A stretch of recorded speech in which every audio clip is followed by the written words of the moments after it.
Let's start today's topic excretory system यानी उत्सर्जन तंत्र। Excretory system, this is also very important topic उत्सर्जन तंत्र। तो सबसे पहला हम समझेंगे यहाँ पे what is mean of excretory system. Okay, then we will see excretory organ. Excretory organ यानी उत्सर्जन अंग कौन कौन से होते हैं। एंड देन एक्सक्रेटेड वेस्ट यानी एक्सक्रेटेड वेस्ट उत्सर्जी पदार्थ। And then we will see fourth and last one types, उत्सर्जन के प्रकार के कितने प्रकार के होते हैं।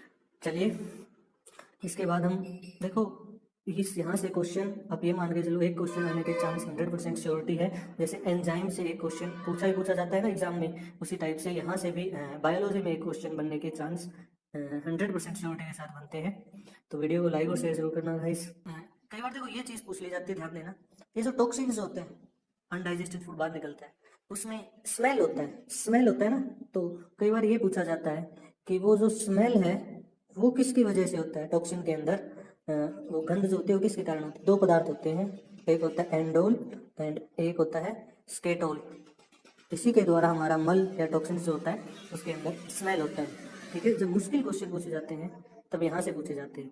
ठीक है ना, तो यहाँ से याद रखना आपको। ठीक है, स्मेल जो होती है टॉक्सिन के अंदर।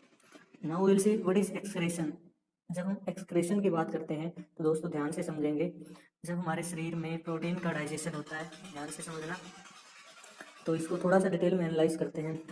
और एक्सक्रेशन क्या है, तो ये जो पार्ट है हम थोड़े से टाइम के बाद आएंगे इस पार्ट के ऊपर, इस पार्ट को। ठीक है, तो हम कहाँ से शुरू करेंगे, मीनिंग से शुरू करेंगे। तो देखिए एक्सक्रेशन की जब बात करेंगे, जब हमारे शरीर में प्रोटीन का डाइजेशन होता है, ध्यान से समझना, प्रोटीन डाइजेस्ट होता है तब क्या बनता है, किस में कन्वर्ट होता है, वो एमिनो एसिड बनाता है। और जब हमारे प्रोटीन डाइजेस्ट होता है वो क्या बनाता है, एमिनो एसिड। और जब एमिनो एसिड को हमारी बॉडी यूज करती है, हमारा एमिनो एसिड को यूज करता है, तो ये यूज होने के बाद एमिनो एसिड किस में कन्वर्ट होता है, ये तीन चीज़ों के अंदर कन्वर्ट होता है। एक तो जिसे हम क्या बोलते हैं, यूरिया। ठीक है ना, यूरिया। ओके, एक होता है यूरिक एसिड, एक होता है अमोनिया। तो तीन चीजें बनती है, urea, uric acid and ammonia, तीन चीजें बनती है। ठीक है, यूरिया की जब हम बात करते हैं तो आप लोगों को पता है, यूरिया के फॉर्मूले की बात करते हैं तो इसका फॉर्मूला क्या होता है, ये CH4N2O, यही होता है ना, CH4N2O। ये अब CH4 से ये आप यहाँ देखिए, दिस इज कॉल्ड, इसे क्या कहते हैं, मीथेन कहते हैं। ठीक है ना, मीथेन। एंड इसे और क्या कहते हैं, गोबर गैस भी कहते हैं। इसी को भी क्या कहते हैं, मार्स गैस भी कहते हैं। धान के कई बार ये भी पूछा जाता है कि धान से खेतों से कौन सी गैस निकलती है, तो पैडी फील्ड से कौन सी गैस निकलती है, पैडी फील्ड से मीथेन नामक गैस निकलती है। इसे नेचुरल गैस भी कहते हैं। ठीक है ना, इसे मीथेन, गोबर gas, natural gas, marsh gas और पैडी फील्ड से निकलने वाली गैस भी कहते हैं। ये याद रखना तुम यहाँ पे। जब हम N2O की बात करते हैं यहाँ पे, जब इस N2O की चर्चा करेंगे हम यहाँ पे, इसका नाम है नाइट्रस ऑक्साइड, नाइट्रस ऑक्साइड। और याद रखना इसी को क्या कहते हैं, नाइट्रस ऑक्साइड को क्या कहते हैं, बताओ क्या कहते हैं कमेंट सेक्शन में। इसे लाफिंग गैस भी कहते हैं। ठीक है ना, लाफिंग गैस या हंसाने वाली गैस। ठीक है ना, हंसाने वाली गैस। और N2O को अगर थोड़ा सा सुंघा दिया जाए, मुंह पे डाल दिया जाए या आपके सामने दिया जाए तो आप हंसेंगे, काफ़ी ज़्यादा हंसी आएगी। That's why it is called laughing gas. और अगर इसका ज़्यादा कर दिया जाए इससे व्यक्ति बेहोश हो जाता है, यानी एनेस्थीसिया के अंदर यूज़ किया जाता है। तो याद रखना, बॉडी पार्ट को सुन करना हो एनेस्थेटिक सब्सटेंस है ये। ठीक है ना, एनेस्थीसिया के अंदर यूज़ करते हैं हम इसको। यहीं से एक याद रखेंगे हम यहाँ पे, एक याद रखेंगे हम NO2 और ये SO2, नाइट्रोजन ऑक्साइड है और ये सल्फर डाइऑक्साइड है। बोथ आर किसके लिए रिस्पॉन्सिबल होते हैं, एसिड रेन के लिए रिस्पॉन्सिबल होते हैं ये दोनों, NO2 और SO2 किसके लिए रिस्पॉन्सिबल है, किसके लिए रिस्पॉन्सिबल फॉर एसिड रेन, अम्लीय वर्षा जिसको हम हिंदी में बोलते हैं। तो दो चीजें हैं यहाँ पे, ध्यान देना। एक होता है, देखो ध्यान से समझना, एक होता है मैंगो रेन, ठीक है ना, आम्र वर्षा, ठीक है। ये मैंगो रेन कहाँ पे होता है, ये साउथ के अंदर होता है, ठीक है ना, साउथ इंडिया के अंदर। तो यहाँ पे मैंगो की, आम के पकने के लिए मैंगो रेन का आवश्यक है। तो इन दोनों के बीच में आप फर्क याद रखना। तो एसिड रेन के लिए कौन जिम्मेदार है, तो किसको याद रखोगे आप, जब देखो NO2, जब H, देखो एक चीज और समझना आप यहाँ पे, जब H2O के साथ NO2 मिलता है तब क्या बनाता है, HNO3। एक क्या बन जाएगा, ये नाइट्रिक एसिड बन जाएगा, ठीक है ना, ये नाइट्रिक एसिड। और अगर दूसरी साइड अगर हम बात करें यहाँ पे H2O प्लस SO2 करते हैं तो ये क्या बन जाएगा गाइस, ये बन जाएगा H2SO3, ये बन जाएगा सल्फ्यूरियस एसिड, ठीक है ना, सल्फ्यूरियस सल्फ्यूरियस एसिड, सल्फ्यूरस एसिड है, ये ध्यान रखना। नाइट्रिक एसिड और सल्फ्यूरियस एसिड कहाँ पे मिलता है हमें, ये मिलता है हमें एसिड रेन के अंदर मिलता है। और कई बार ये पूछा जाता है ताजमहल का कलर जो है वो पीला क्यों हो जाता है, वो एसिड रेन के कारण पीला हो जाता है। किसकी वजह से, एसिड रेन की वजह से, हाँ पीला हो जाता है। और ये इंडस्ट्री से धुआं निकलता है और वहाँ पर ये दोनों पाई जाती है, मौजूद होती है। तो चलिए अब हम लोग बात करते हैं इसके आगे। तो आगे देखो, ध्यान रखना बोर्ड पे मैं जितने भी पॉइंट्स बता रहा हूँ वो हर पॉइंट एग्जाम के लिए इम्पोर्टेंट है, कोई भी पॉइंट यहाँ पे ऐसे नहीं लिखा जा रहा है। तो दूसरी बात करते हैं, हमने क्या बात की अब तक, सिर्फ और सिर्फ यूरिया की बात की, ठीक है, कंप्लीट हो गया। अब दूसरे पॉइंट पे आते हैं, यूरिक एसिड। ओके, तो कई बार यूरिक एसिड का फॉर्मूला पूछते हैं C5H4N4O3। और तीसरा जो अमोनिया है, अमोनिया जो पॉइंट था तीसरा, इसका फॉर्मूला क्या है गाइस, बताओ कमेंट सेक्शन में, क्या क्या फॉर्मूला है बताओ। इसके बारे में आपको याद रखना है, NH3 कहा जाता है, क्लियर है ये बात। तो यहाँ से अमोनिया के बारे में याद रखना है आपको, हमारी बॉडी के अंदर प्रेजेंट, हमारी बॉडी में प्रेजेंट सबसे पॉइजनस, सबसे पॉइजनस, हमारी बॉडी में प्रेजेंट सबसे पॉइजनियस पदार्थ जो है वो अमोनिया है, सबसे जहरीली चीज, ठीक है। क्या रहेगी, सबसे जहरीली पदार्थ आपसे पूछा जाए तो वो अमोनिया रहेगा यहाँ पे, ठीक है। तो अमोनिया जो होता है हमारे शरीर के अंदर, मल जो सबसे जहरीला पदार्थ जो होता है वो है। कई बार एग्जाम में ये भी पूछा जाता है सबसे विषैला पदार्थ कौन सा है, तो हम क्या बताएंगे, अमोनिया होता है। और टॉक्सिन्स की स्टडी को क्या कहा जाता है, स्टडी ऑफ टॉक्सिन्स को क्या कहा जाता है, टॉक्सिकोलॉजी, ठीक है ना, टॉक्सिकोलॉजी। जहर के अध्ययन को क्या कहा जाता है guys, study of toxic things, toxicology. तो अमोनिया को कभी कभी आंसू गैस भी कह दिया जाता है, कभी कभी इसे भी यहीं से याद रखेंगे। मेरा प्रश्न ये है कि हमारे शरीर में आंसू यानी टीयर किस ग्लैंड में बनता है, अगर क्वेश्चन ये आए तो आप क्या आंसर दोगे, बता सकते हो इसका आंसर, तो ये आपके लिए क्वेश्चन है, बताइए कमेंट सेक्शन में। जब हमारे शरीर में अमीनो एसिड बना प्रोटीन से, यूज किया तो तीन चीजें बनी, कौन कौन सी, इन तीनों की खासियत क्या है, तीन चीजें बनी, इन तीनों की खासियत ये है कि तीनों के अंदर क्या है, नाइट्रोजन मौजूद है, ठीक है ना, तीनों के अंदर हमने देखा नाइट्रोजन मौजूद है, इसके अंदर भी, इसमें और इसमें भी। तो इसे हम क्या बोलते हैं, इसे बोलते हैं नाइट्रोजनियस अपशिष्ट पदार्थ बोलते हैं इन तीनों को। और इसी को हमारे बॉडी से डेफिकेट करना, यानी इसी को हमारे बॉडी से इजेक्ट करना या बाहर निकालना क्या कहलाता है, एक्सक्रेशन कहलाता है, यानी उत्सर्जन कहलाता है। यानी आपसे पूछा जाए व्हाट इज एक्सक्रेशन, इसका मतलब ये नहीं इजेक्शन ऑफ अनडाइजेस्टेड फूड, ये नहीं, बिल्कुल भी नहीं, गलत है, एक्सक्रेशन ऑफ अनडाइजेस्टेड फूड ये नहीं होगा, ejection of undigested food, wastage को बाहर निकालना, ये आपके सामने ऑप्शन होगा, ठीक है। लेकिन जब से एक्सक्रेशन पूछा जाए, एक्सक्रेशन का अर्थ होता है कि कैसे वेस्टेज को बाहर निकालना, नाइट्रोजीनियस वेस्टेज को बाहर निकालना एक्सक्रेशन कहलाता है। तो हम यहाँ पे ये लिखेंगे, ठीक है ना, समझ में आ गया, क्लियर हुई ये भाई।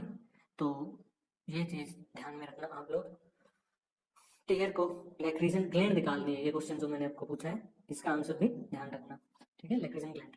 तो इसका मतलब आगे चलते हैं, ध्यान से चलते हैं आगे, रिमूवल ऑफ नाइट्रोजनस, तो डेफिनेशन क्या बन जाती है हमारी यहाँ पे, ध्यान देना ये चीज, ठीक है। अगर मैं डेफिनेशन लिखूं, nitrogenous wastage, removal of nitrogenous,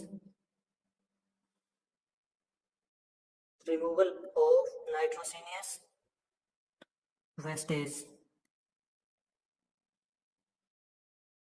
from our body, removal of nitrogenous wastage from our body is called excretion, उत्सर्जन। What is excretion? ऑप्शन में आपके रहता है removal of wastage, removal of urine, और एक ऑप्शन रहेगा removal of nitrogenous wastage.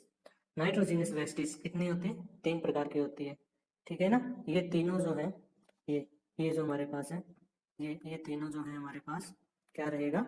Nitrogenous wastage. तो हमारे कई बार ये भी पूछा जाता है अमोनिया का निर्माण हमारे शरीर में किसके निर्माण से होता है? तो इनका निर्माण जो है एमिनो एसिड के यूज होने से ही होता है, ठीक है ना। अमोनिया का निर्माण कैसे होता है? एमिनो एसिड के यूज से होता है, ठीक है, प्रोटीन के यूज से या डाइजेशन से होता है, हम ऐसे कह सकते हैं। तो चलिए आगे बात करते हैं। मनुष्य का जो शरीर है, यानी मैमल्स होते हैं स्तनधारी, जितने भी मनुष्य होते हैं उसके अंदर याद रखेंगे जो नाइट्रोजनस वेस्टेज का सिक्रेशन होता है वो किस फॉर्म में होता है? हमारे शरीर के अंदर जो हमारी बॉडी से नाइट्रोजनस वेस्टेज निकलता है वो यूरिया की फॉर्म में निकलता है। यूरिया किस फॉर्म में निकलता है? In form of urine. Urine जो होता है याद रखेंगे 2 से 2.5% क्या होता है? यूरिया होता है। और इस यूरिया को फिल्टर करने का काम किसके द्वारा किया जाता है? ये जो ब्लड में, हमारे ब्लड के अंदर, हमारा जो ब्लड होता है, ब्लड के अंदर यूरिया जो होता है, यूरिया की सामान्य मात्रा 20 to 40 mg पर 100 ml, ये होता है ब्लड के अंदर। ब्लड में यूरिया की मात्रा कितनी है? 20 to 40 mg पर 100 ml होती है। अगर ये हमारे बॉडी से बाहर नहीं निकलेगा, मान के चलिए किडनी में प्रॉब्लम हो गया, किडनी प्रॉपर इस यूरिया को नहीं निकाल पा रहा है यूरिन की फॉर्म में, तो हमारे ब्लड के अंदर यूरिया की मात्रा जो है, इसकी मात्रा जो है बढ़ जाएगी। और जब ब्लड के अंदर यूरिया बढ़ जाए तो उससे क्या हो जाएगा? यूरेनिया, यूरेनिया, यूरेमिया, यूरेमिया किसकी अधिकता के कारण होता है? कई बार ये क्वेश्चन पूछा जाए है, तो यूरिया की प्रॉपर क्वांटिटी 20 से 40 होनी चाहिए, अगर ये बढ़ जाए तो यूरेमिया हो जाता है, ठीक है। तो उसको क्या कहा जाता है? यूरेमिया। तो सवाल उठता है कि जब हमारा शरीर यूरिया को बाहर करता है, यूरिक एसिड और अमोनिया का क्या होगा? क्या ये तीन चीज हमने पढ़ी है, ये सवाल ये उठता है कि ये दोनों कहाँ जाएंगे फिर? ये दोनों जो है इनका क्या होगा? यूरिया तो निकल जाए in the form of urine, जब हमारे शरीर से बाहर निकलेगा तब उससे पहले कन्वर्ट होता है, इन दोनों को किस में कन्वर्ट किया जाता है? यानी हम बात करें तीनों चीज़ों को, देखो दोबारा से मैं यहाँ पे लिख देता हूँ, यहाँ पे ये चीज़ दे रखी है, क्या था? यूरिया तो बाहर निकल जाता है, ठीक है। दूसरा जो यूरिक एसिड बच गया हमारे पास और अमोनिया जो रह गया, ये कैसे बाहर निकलते हैं? ये कन्वर्ट होके बाहर निकलते हैं। कैसे निकलते हैं? ठीक है, तो ये कन्वर्ट होंगे पहले यूरिया। कन्वर्ट करने का काम कौन करता है? लीवर करते हैं, जिसको हम केमिकल फैक्ट्री बोलते हैं, ठीक है ना। ये यकृत, ये लीवर जो है इस यूरिक एसिड और अमोनिया को किस में कन्वर्ट करेगा? यूरिया में कन्वर्ट करेगा। तो और हमने ये देखा है इन आवर बॉडी यूरिया का निर्माण कहाँ पे होता है? अगर ये क्वेश्चन हो हमारे शरीर में अमोनिया और यूरिक एसिड को यूरिया में कौन बदलता है? यूरिया में लीवर बदलता है, लीवर चेंज करता है। ये पॉइंट ध्यान रखना। कई बार ये क्वेश्चन भी पूछा जाता है हमारे शरीर में अमोनिया को हमारे शरीर में कौन बदलता है, या यूरिया को यूरिक एसिड में कौन बदलता है। या फिर ये भी पूछा जाता है ये जो यूरिया है, इस यूरिया का निर्माण हमारे शरीर में कहाँ होता है? सभी का जवाब क्या होगा guys? तो लीवर होगा। और आपको पता है लीवर एक ऐसा है जिसकी सबसे ज़्यादा रिजनरेशन पावर है, सबसे कम किसकी होती है? सबसे कम नर्व सिस्टम पुनर्योजन शक्ति, ठीक है ना। रिजनरेशन पावर सबसे कम ब्रेन की होती है, ब्रेन के न्यूरॉन्स की। तो चलिए अब हम देखते हैं, बात करते हैं नेक्स्ट चीज़ की, और वो कौन सी होनी चाहिए वो हम देखते हैं। तो यहाँ से काफ़ी क्वेश्चन आपने देख लिया, कितने टाइप्स के क्वेश्चन, यूरिक एसिड, अमोनिया और यूरिया पे डिपेंडेंट, और एसिड रेन, ठीक है ना, ये सारे चीज़। और ब्लड के अंदर यूरिया कितने होती है, तो हम ये क्वांटिटी याद रख सकते हैं जो हमने यहाँ पे लिखी है 20 से 40 mg। तो अब हम देखते हैं हमारे शरीर में कौन कौन से एक्सक्रेटरी ऑर्गन है और कौन कौन से वेस्ट एक्सक्रेट होते हैं हमसे, ठीक है। तो ध्यान से समझना, इसके बाद हम आगे की कहानी देखेंगे फिर। तो हमारे पास एक्सक्रेटरी ऑर्गन कौन कौन से उत्सर्जन अंग हैं वो देखते हैं। एक्सक्रेटरी ऑर्गन, तो सबसे पहला जो है हमारे पास स्किन और त्वचा जो है वो क्या है, ये एक लार्जेस्ट ऑर्गन है हमारी बॉडी का, और इसकी स्टडी को क्या बोलते हैं वो आप कमेंट सेक्शन में बताइए। तो यहाँ पे क्या निकाले जाते हैं, water, salt and minerals. Minerals पसीने की फॉर्म में बाहर निकाला, रिमूव किया जाता है स्किन से। लेकिन लेकिन पसीने का स्राव क्यों करते हैं इसके, क्या कारण है कि हाँ स्वेटिंग होता है, क्या जरूरत होगी भाई ऐसी, क्यों इसकी पसीने का स्राव करेगा ये। इसका काम होता है बॉडी टेम्परेचर को नियंत्रित रखने के लिए, बॉडी टेम्परेचर को नियंत्रित रखने के लिए, ठीक है ना, ये किया जाता है। और 37 डिग्री सेल्सियस जो है नॉर्मल तापमान होता है, ठीक है ना, 37 डिग्री सेल्सियस। तो स्किन को इन्फॉर्म कौन करेगा, हमारी बॉडी के अंदर होते हैं ग्लैंड, हाइपोथैलेमस ग्लैंड। ये जो हाइपोथैलेमस अंग है, ये ग्रंथि है, ये मस्तिष्क में होती है और उसके द्वारा स्किन को रेगुलेट करता है। स्वेटरिंग करो ताकि बॉडी के टेम्परेचर को क्या किया जाए, रेगुलेट किया जाए। इसके बॉडी के रेगुलेट काम करने का काम किसका होता है, हाइपोथैलेमस ग्लैंड का। और जब हाइपोथैलेमस की बात करते हैं ना, तो भूख तथा प्यास का नियंत्रण करना भी उसी के हाथ में है। कई बार सवाल होता है कि आखिर में भूख क्यों लगती है, क्यों लगती है, तो समझना जो हमारा हाइपोथैलेमस है, थोड़ा सा मैं आपको डिटेल में बता रहा हूँ। हाइपोथैलेमस जो है हमारे शरीर में, देखो हाइपोथैलेमस में दो सेंटर होते हैं, एक तो होता है फीडिंग सेंटर और दूसरा जो होता है सैटिएटी सेंटर होता है हमारे, ठीक है ना। दूसरा जो होता है वो क्या होता है, सैटिएटी, ठीक है।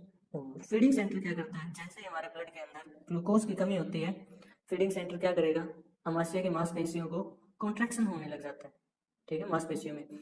तो स्टमक के मसल्स को कॉन्ट्रैक्ट करो, और जैसे ही इसी वजह से भूख का होगा एहसास, और जब हम भूख खा लेते हैं ग्लूकोज का लेवल बढ़ जाए, और ये सैटिएटी सेंटर जो है, ये सैटिएटी सेंटर और इन्फॉर्म करता है, आगे मैसेज पहुंचाता है कि ग्लूकोज का स्तर बढ़ चुका है, इस सेटिस्फेक्शन तृप्ति का एहसास हो चुका है।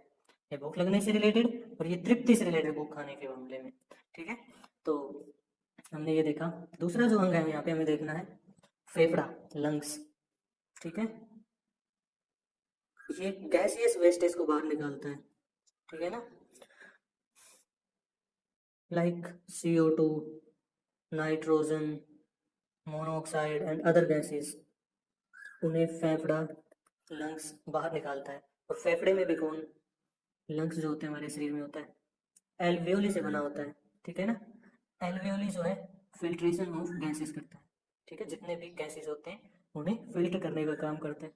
तो स्टडी ऑफ लंग्स क्या कहा जाता है, पल्मोनोलॉजी, ठीक है ना, पल्मोनोलॉजी। इसके ऊपर एक मेम्ब्रेन होता है, ल्यूमिना मेम्ब्रेन बोलते हैं, ल्यूमिना मेम्ब्रेन। तो इसके आगे के जो ऑर्गन है, जैसे हमारे पास लंग्स के हमारे पास स्मॉल लार्ज इंटेस्टाइन है। जब लार्ज इंटेस्टाइन की बात करेंगे हम, लार्ज इंटेस्टाइन यानी बड़ी आंत के द्वारा कैसे वेस्टेज बाहर निकलना होता है, इसके द्वारा सॉलिड वेस्टेज जो होता है वो बाहर निकलता है, यानी अनडाइजेस्टेड फूड लाइक हम कह सकते हैं, वो चीज़ बाहर निकलती है, ठीक है। तो चलिए इसमें इतना ही, मिलते हैं सेकंड लेक्चर में। किडनी, लीवर, उसका काम क्या होगा उसे हम देखेंगे नेक्स्ट में, और फिर देखेंगे टाइप्स ऑफ एक्सक्रेशन, और सबसे इंपॉर्टेंट ऑर्गन है, सबसे हमारे महत्वपूर्ण ऑर्गन एक्सक्रेटरी ऑर्गन है, उसे हम क्या बोलते हैं, उसे हम बोलते हैं किडनी कहते हैं। किडनी का एक काम होता है हमारी बॉडी का, यूरिया को निकालना, फिल्टर करना, बहुत सारी चीज़ें। तो किडनी वर्क कैसे करता है, कैसे हमारे बॉडी में काम करता है, यूरिन का कैसे निर्माण होता है, कैसे यूरिया को फिल्टर करता है, यूरिन की कंपोजिशंस क्या है, ये कई सारी नई चीज़ें हैं, नेक्स्ट क्लास में देखते हैं। तो इस क्लास में इतना ही, थैंक यू।